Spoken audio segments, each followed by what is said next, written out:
Bonjour à tous, j'espère que vous m'entendez tous. Bienvenue à cette conférence sur comment monter un dossier en or pour partir étudier à l'étranger.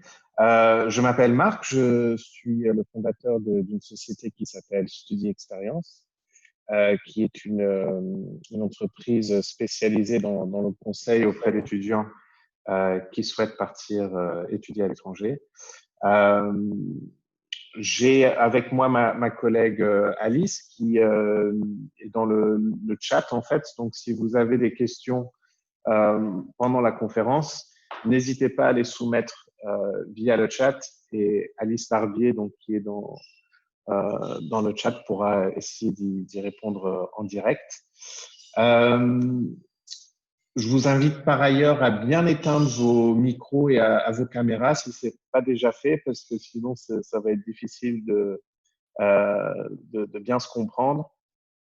Par la suite, si vous avez des questions, encore une fois, comme je l'ai précisé, dans le chat, c'est le meilleur endroit. Alice y répondra. Et on vous enverra aussi un replay de la conférence et nos coordonnées pour que vous puissiez nous solliciter après la conférence avec des questions.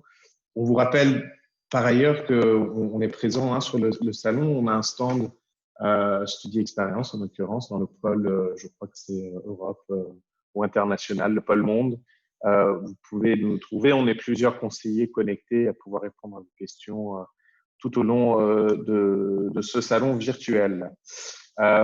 Voilà, donc rentrons dans le vif du sujet. L'idée aujourd'hui, c'est donc du coup de vous parler de manière assez générale des études à l'étranger et de parler plus spécifiquement des prérequis et des conditions d'admission et des choses auxquelles il faut être attentif quand on sélectionne les universités et comment s'y prendre en fait. Voilà.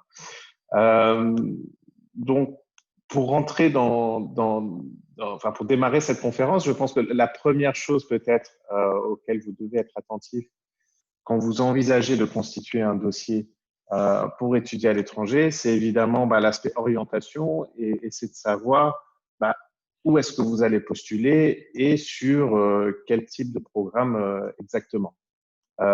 Puisque voilà, si votre projet évidemment est bien réfléchi en amont, ça va vous permettre d'être plus convaincant dans le dossier que vous allez soumettre par la suite. Et puis on espère aussi que ça vous permettra de profiter davantage des études que vous allez entreprendre à l'étranger par la suite.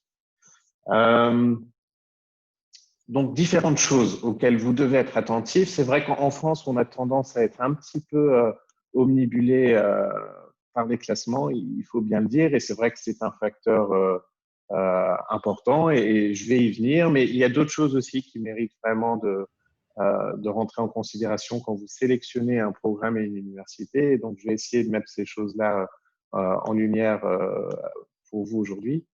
La première chose pour moi, c'est quel type d'établissement est-ce que vous allez souhaiter rejoindre en fait. Dans beaucoup de pays, enfin, et c'est vrai aussi en France, vous avez différents types d'écoles, d'universités qui vont proposer différentes expériences pédagogiques en fin de compte. Si on prend le cas des grandes universités anglophones, et il faut dire que Study Experience est quand même plutôt spécialisé sur le placement d'étudiants dans les pays anglophones. Donc, si on prend ces universités-là en exemple, vous avez des grandes universités que tout le monde connaît, type Oxford, Cambridge, Harvard, Princeton et compagnie, qui vont être des universités historiques très fortes en recherche. Et donc ça, si vous êtes un étudiant brillant et que par ailleurs vous souhaitez entreprendre des études dans un domaine qui nécessite de belles installations en matière de recherche et un réseau important dans ce domaine-là avec des chercheurs de renom, des lauréats de prix Nobel et compagnie pour vous accompagner dans ce projet-là, écoutez, dans ces cas-là, c'est intéressant. En revanche, pour un étudiant qui souhaite, je sais pas, faire une école de commerce, par exemple, quelque chose d'équivalent, c'est pas forcément une université qui va être très forte en recherche qu'il faut forcément mettre au premier plan. Vous avez d'autres universités, certes moins connues peut-être au premier abord, mais qui vont être davantage focalisées sur l'enseignement. Ce qu'il faut vous dire, c'est que si vous avez la chance un jour d'intégrer une université comme Harvard, et que vous y allez post-bac, c'est probablement pas le lauréat du prix Nobel qui va vous faire vos cours de première année en biologie. Euh, En réalité, ça va être plutôt l'un des assistants de recherche de cette personne, qui sera brillante certes, mais qui n'aura pas non plus la même expérience. Euh, la vocation première de ces universités, c'est vraiment la recherche, pas forcément l'enseignement. Et ça se ressent dans l'approche pédagogique. Dans certaines universités, c'est plutôt l'enseignement qui prime.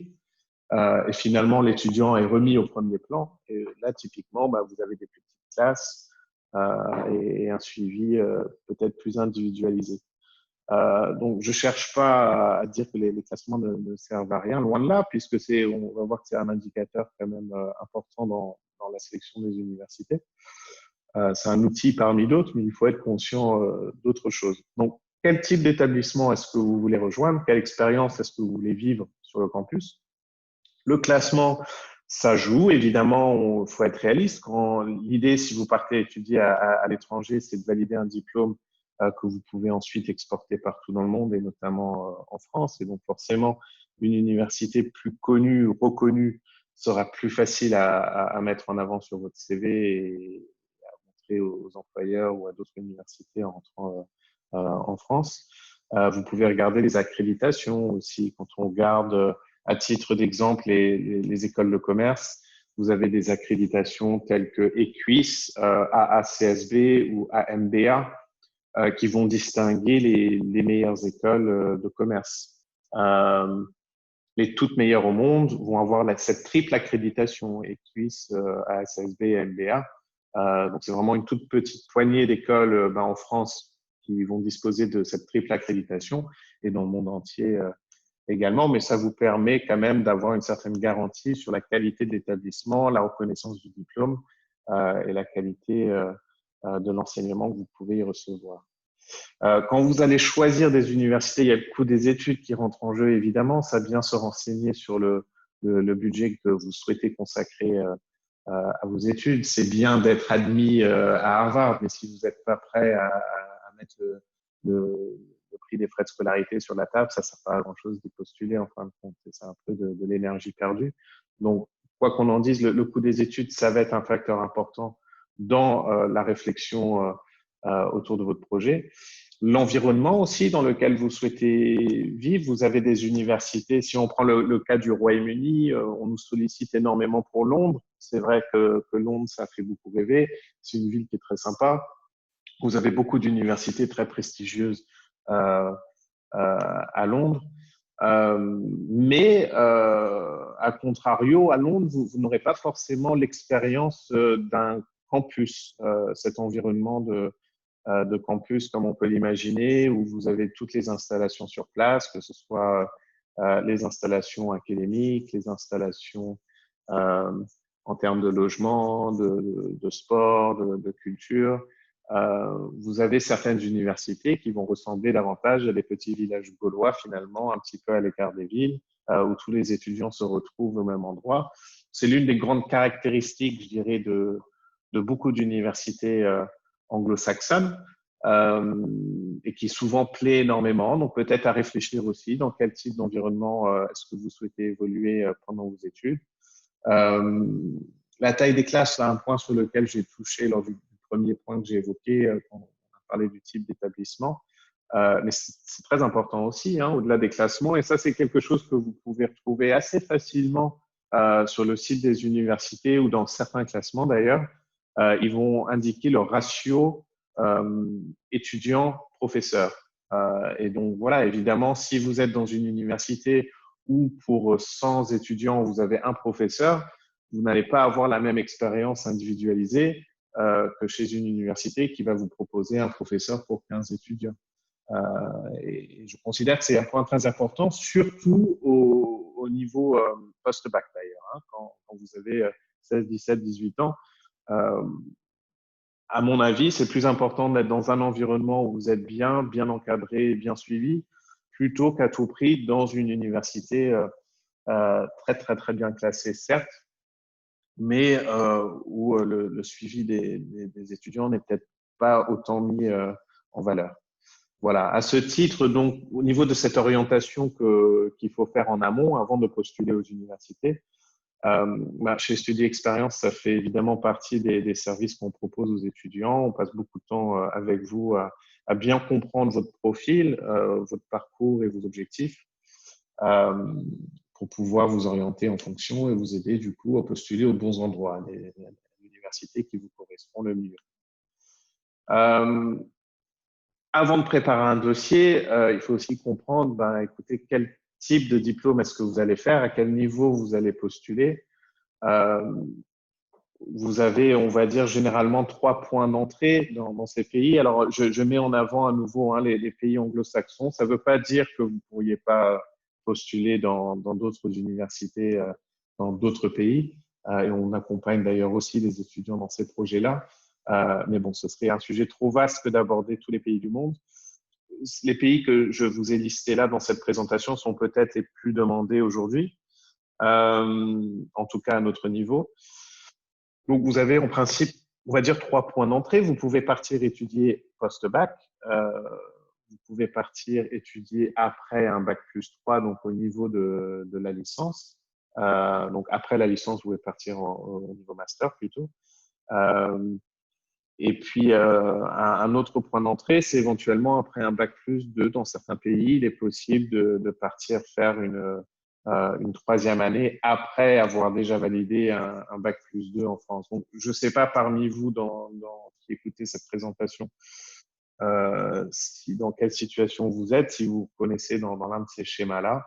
En tout cas, ce que je vais vous présenter aujourd'hui, ça vaut surtout du coup pour ces 3 niveaux d'études-là, donc pour des études post-bac, après un bac plus 2 ou après un bac plus 3.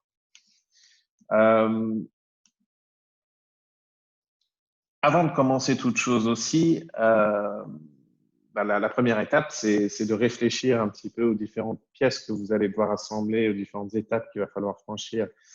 Et il faut s'organiser en termes de timing.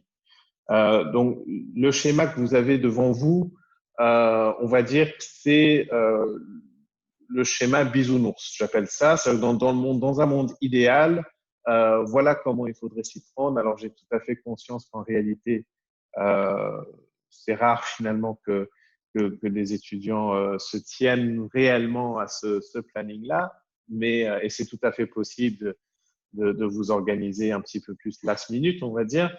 Mais c'est vrai que dans un monde idéal, c'est bien de prendre son temps et de faire les choses de manière tranquille et méthodique. Donc, idéalement, le projet doit commencer à être réfléchi à peu près 2 ans à l'avance. Surtout, je dirais, si vous voulez viser le top du top en matière d'université, si vous voulez viser des universités comme Oxford ou Cambridge ou le Ivy League américain ou ce calibre-là d'établissement, c'est des dossiers vraiment qui doivent se préparer longtemps à l'avance. Donc, typiquement, c'est 2, voire même 3 ans en fait en amont qu'il faut commencer à réfléchir au projet, du moins, pas forcément à avancer dans les démarches, mais mûrir votre projet et à commencer aussi à vous constituer, on va dire, un profil qui risque de plaire à ce type d'université. Quand vous postulez pour faire, par exemple, de la physique à Oxford, eh bien, il faut pouvoir démontrer pendant le process d'admission que vous avez une certaine maîtrise de la matière qui va au-delà du simple programme d'études à l'école. Et donc, ça, c'est des choses 2, 3 ans à l'avance. Il faut faire du travail en plus, des lectures en plus pour vraiment arriver avec un bagage solide au moment de postuler. Donc, c'est important de s'y prendre longtemps à l'avance si vous le pouvez. Donc, typiquement, 1 an, 18 mois avant la rentrée visée, on commence vraiment à cibler pour le coup les universités de manière précise et à faire le point sur les documents qui seront à fournir. On va détailler les différentes étapes. Donc, ne vous inquiétez pas, dans la suite de la présentation, on va voir les points un par un. Mais bon, parmi les choses à faire pour monter votre dossier, vous pouvez avoir des tests officiels à passer. Vous allez avoir pas mal de documents à rassembler, des lettres à rédiger, des choses comme ça. Le dépôt du dossier, lui, se fait typiquement au moins 6 mois avant, voire typiquement 8-10 mois avant la rentrée visée. Ce qui veut dire que vos réponses, une fois que vous avez postulé, on peut s'attendre à les avoir au minimum 6 mois avant la rentrée visée. Et votre place finale sera confirmée, soit directement si vous avez déjà rempli les conditions, si vous avez déjà le bac en poche, par exemple, ou si vous avez déjà validé une licence, ou au moment de l'été, au moment de la publication des résultats, si vous êtes en année de terminale, donc par exemple, ou en troisième année de licence, ou en deuxième année de BTS ou de DUT.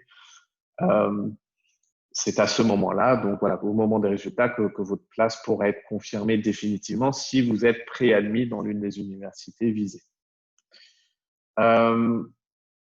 Donc, maintenant qu'on a un petit peu planté le décor, on va dire, l'idée, c'est de vous montrer sur le plan administratif déjà ce que représente un dossier d'admission aux universités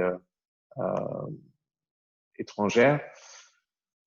Des choses plus ou moins évidentes à faire en amont. La première chose, là pour le coup, c'est pas forcément le plus compliqué, mais il faut quand même le faire correctement, c'est déterminer quel formulaire d'inscription remplir pour candidater à l'université. Typiquement, vous avez deux types de formulaires d'inscription. Soit vous allez pouvoir postuler directement à l'université ciblée, auquel cas, souvent maintenant tout se fait en ligne. Donc, vous pouvez postuler dans ces cas-là directement à l'établissement en ligne et remplir toutes les informations, évidemment vos coordonnées, mais aussi tout votre historique académique. Vous allez devoir joindre des documents qu'on verra dans un instant. Mais bon, donc pour certaines universités, on postule directement. Chez beaucoup d'autres universités, il faut passer par un système centralisé comparable à Parcoursup en France. Donc au Royaume-Uni, on va parler de UCAS. Aux États-Unis, ça peut être Common App. En Irlande, on va avoir CAO. Donc ce sont des plateformes centrales qui vous permettent de postuler à un ou plusieurs établissements via une seule et unique plateforme. Il faut vraiment être attentif aux dates limites qui vraiment ne sont pas négociables. Pour le Royaume-Uni, avec la plateforme UCAS, en général, c'est important de postuler avant le 15 janvier, par exemple. Donc, ça, il faut bien en avoir conscience dès le départ et s'organiser en fonction. Typiquement, là, chez Studi Expérience, encore une fois, on vous prend sous notre aile un petit peu et on vous accompagne complètement dans l'aspect administratif du dossier. On va gérer ça pour vous, en principe. Quand on parle d'UCAS, par exemple, on est un centre officiel UCAS qui nous permet d'avoir un accès administrateur à cette plateforme, donc équivalente britannique au Parcoursup en France. Et on va gérer nos étudiants via cette plateforme-là. Donc, ça peut vous faciliter la vie sur le plan déjà administratif. Dans le dossier que vous allez constituer, vous allez devoir fournir en principe vos relevés de notes et vos diplômes. Alors, toutes les universités ne demandent pas le dossier scolaire.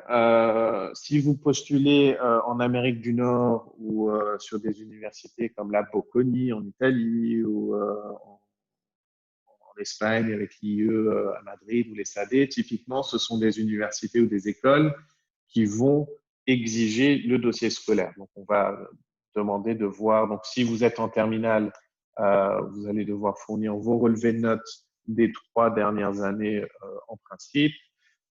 Si vous êtes un étudiant qui candidate au niveau master, c'est plutôt votre parcours post-bac qui va intéresser les universités.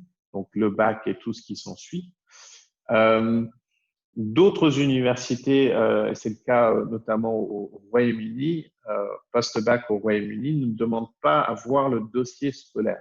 Elles vont se baser sur d'autres éléments qu'on va voir dans un instant, et notamment sur les résultats au bac que vous allez finalement obtenir. Donc, la candidature se fait dans ces cas-là, avec des éléments manquants, en fait, finalement, pour les universités, mais elles vont vous admettre au final si vous arrivez à obtenir une certaine note au bac. Si vous êtes préadmis dans une université comme UCL à Londres, elle va vous dire on vous prend sous réserve qu'au baccalauréat, vous obtenez 15 ou 16 de moyenne générale avec peut-être 15 en maths ou 14 en anglais ou je ne sais quoi, en fonction du programme auquel vous postulez.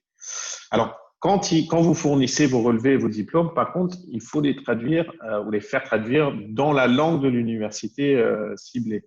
Hein, toutes ne vont pas comprendre le français, même si elles comprennent le français pour leur propre process, elles ont besoin des versions traduites. Et donc voilà, ça il faut bien l'anticiper et y penser aussi. Ce sont des traductions assermentées et officielles que vous devez fournir. Vous ne pouvez pas les traduire vous-même. Il faut confier ça à un traducteur professionnel qui va tamponner vos traductions et ainsi leur conférer une valeur légale en fait. Sinon, finalement, n'importe qui pourrait traduire un petit peu n'importe quoi. Donc ça, encore une fois, ça fait partie des choses chez Study Experience qu'on propose comme service. On a un service de traduction assermenté pour ceux que ça peut intéresser.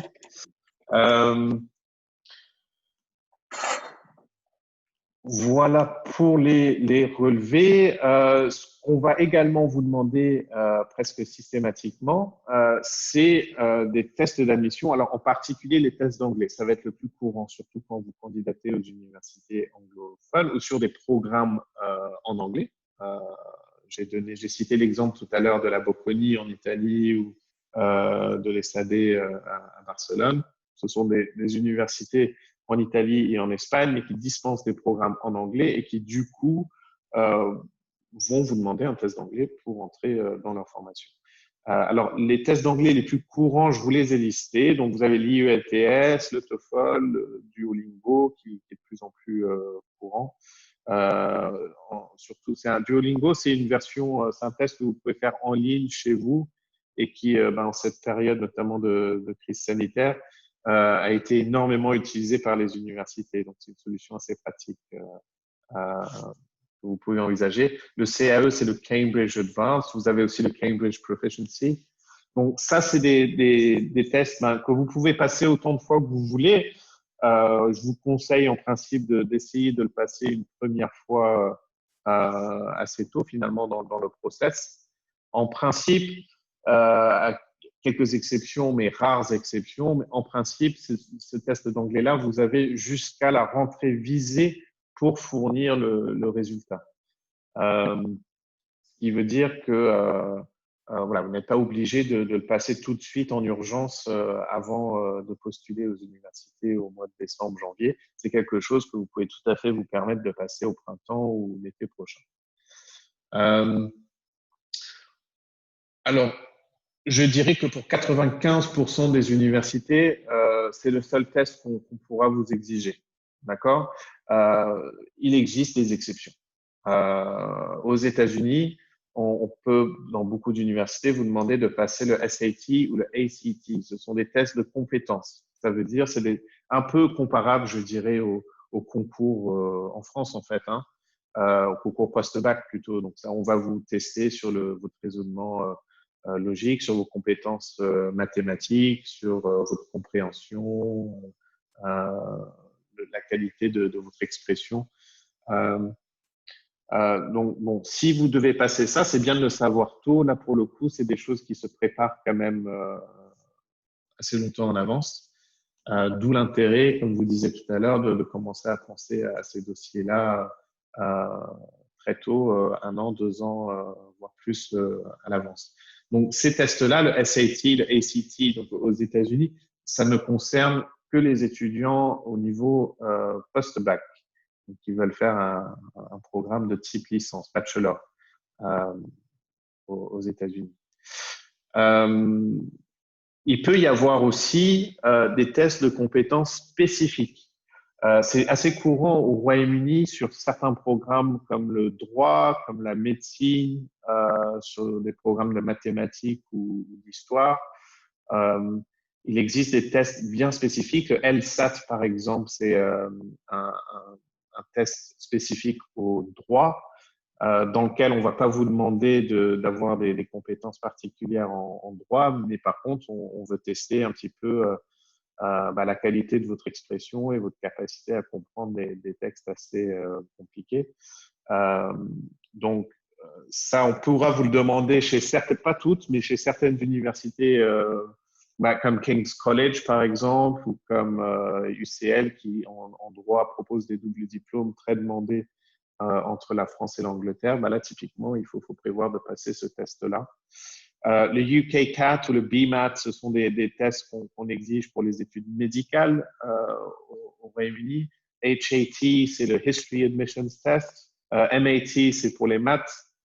Donc voilà, bien faire attention quand vous vous renseignez sur les programmes. Est-ce que je vais avoir des tests ou des concours à passer en plus? Au niveau master, on peut parfois vous demander de faire le GRE ou le GMAT. Le GMAT, c'est spécifique au programme de commerce au niveau master. Le GRE, ça peut être plus généraliste. En principe, c'est vous passez le GRE dans une matière spécifique.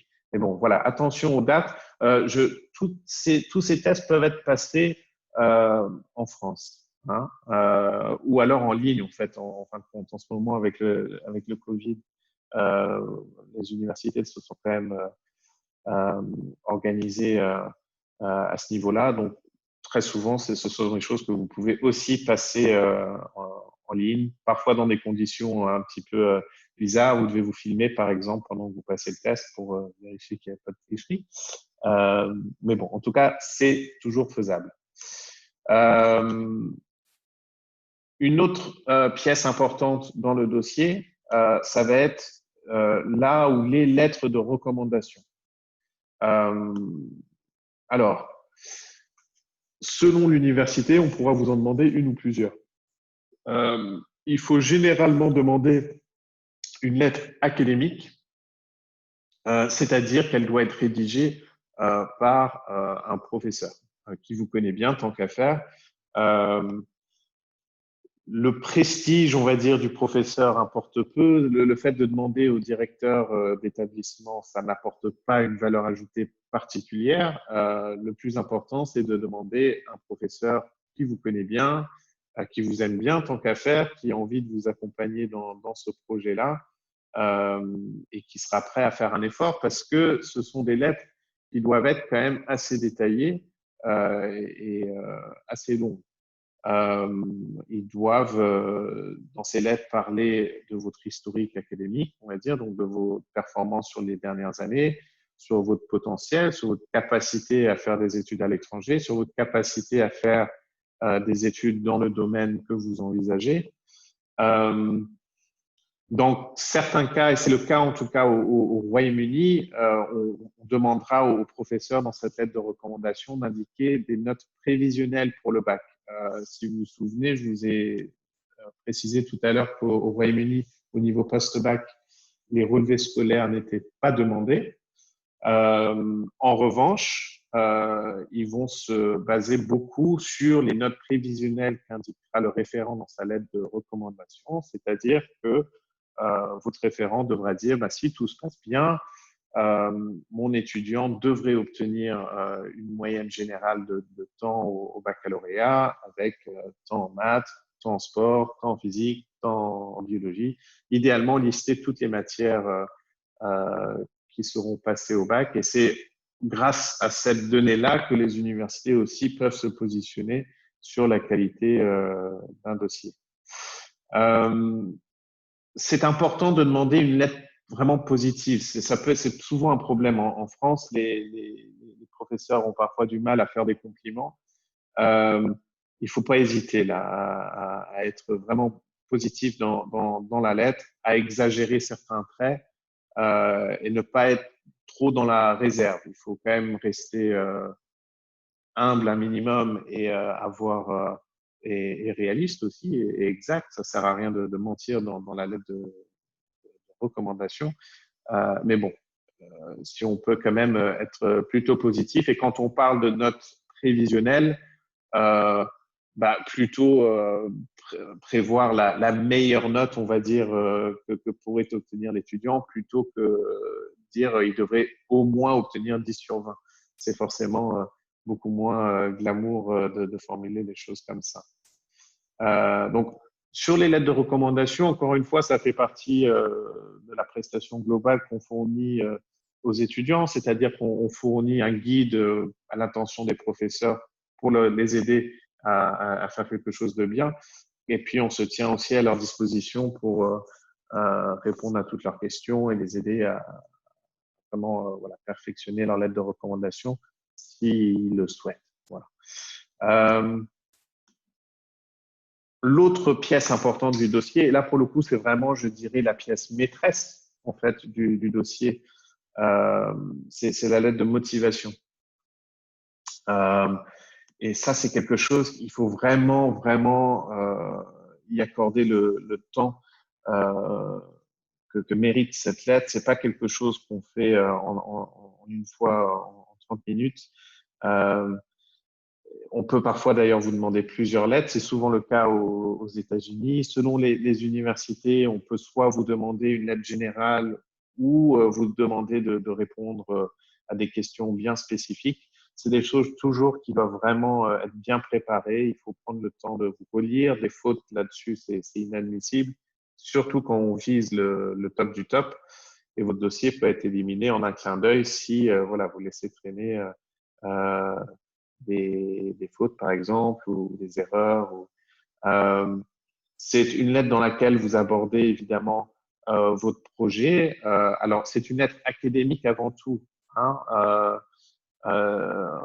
Si on dit que, on va dire que 70% de votre lettre doit vraiment tourner autour du projet académique que vous avez, de votre attrait pour la matière que vous souhaitez faire, de votre expérience dans cette matière et de ce qui vous intéresse dans cette matière. C'est ça surtout qui nous intéresse. Après, le fait que vous ayez par ailleurs des intérêts extérieurs, du sport ou de l'associatif ou de la politique ou je ne sais pas, je ne sais quoi. C'est des choses aussi que vous pouvez préciser, qui sont intéressantes et bonnes à prendre, mais qui ne doivent pas pour autant monopoliser votre lettre. Hein. C'est vraiment avant tout une lettre académique.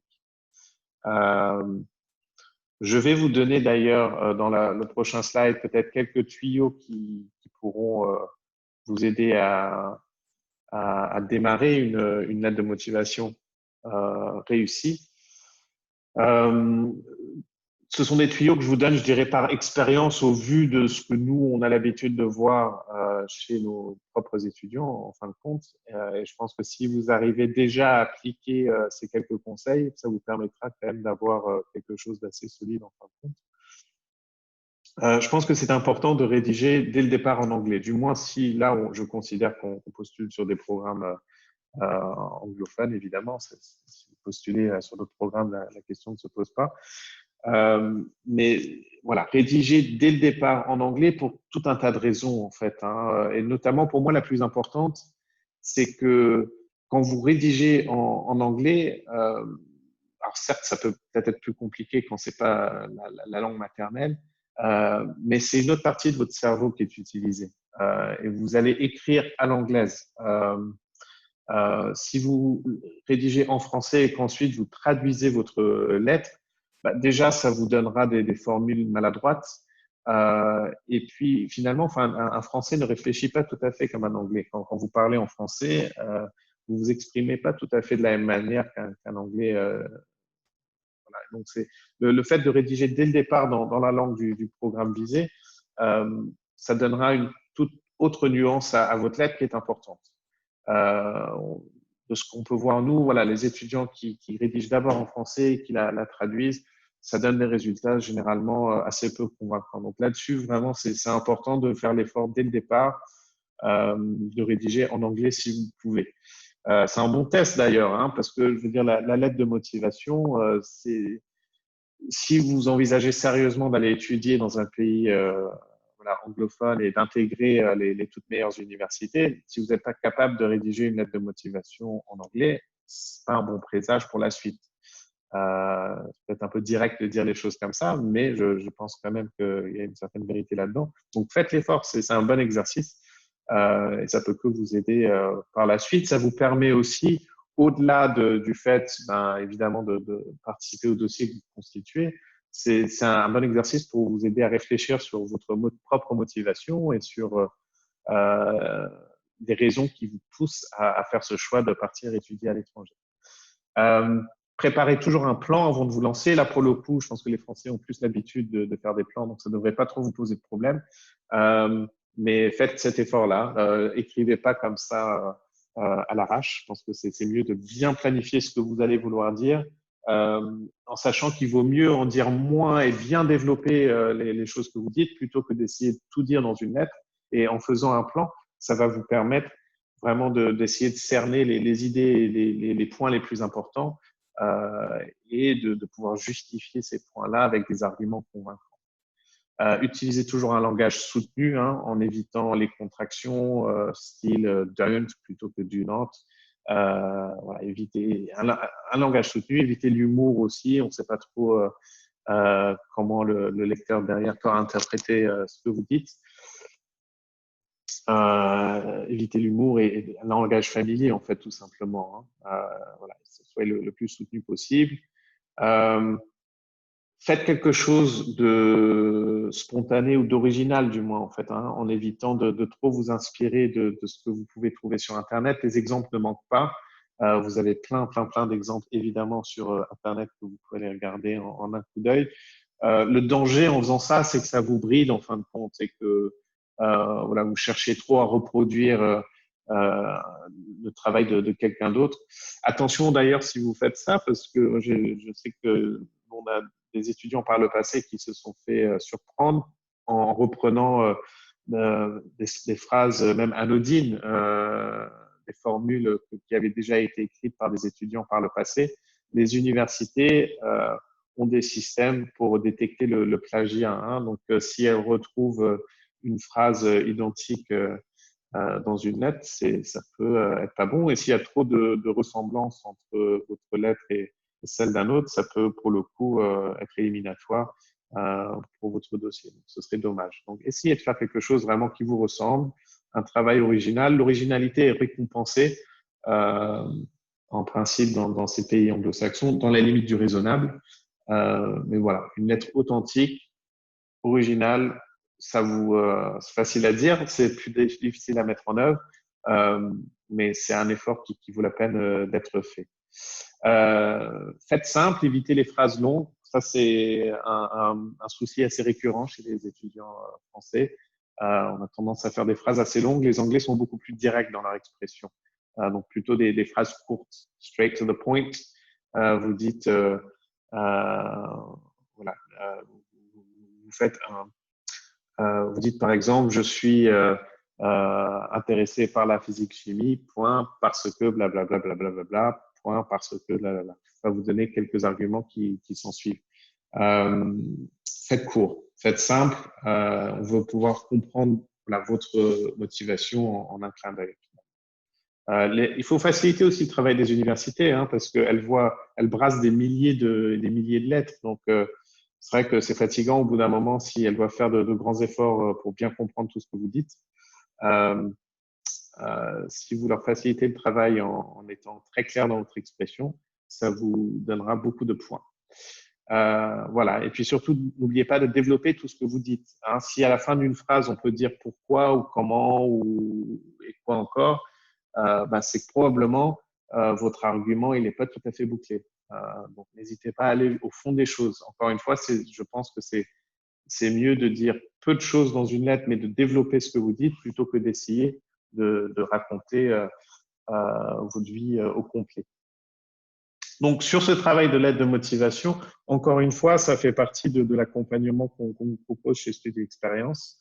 Là, typiquement, vous avez un coach dédié, en fait, qui va passer beaucoup de temps avec vous à préparer, à faire un travail de préparation avec vous sur cette lettre, et puis ensuite à vous relire et à vous aiguiller sur des pistes d'amélioration pour chaque version de votre lettre. Il faut raisonnablement vous attendre à revoir votre lettre 4-5 fois avant d'arriver à quelque chose de vraiment abouti.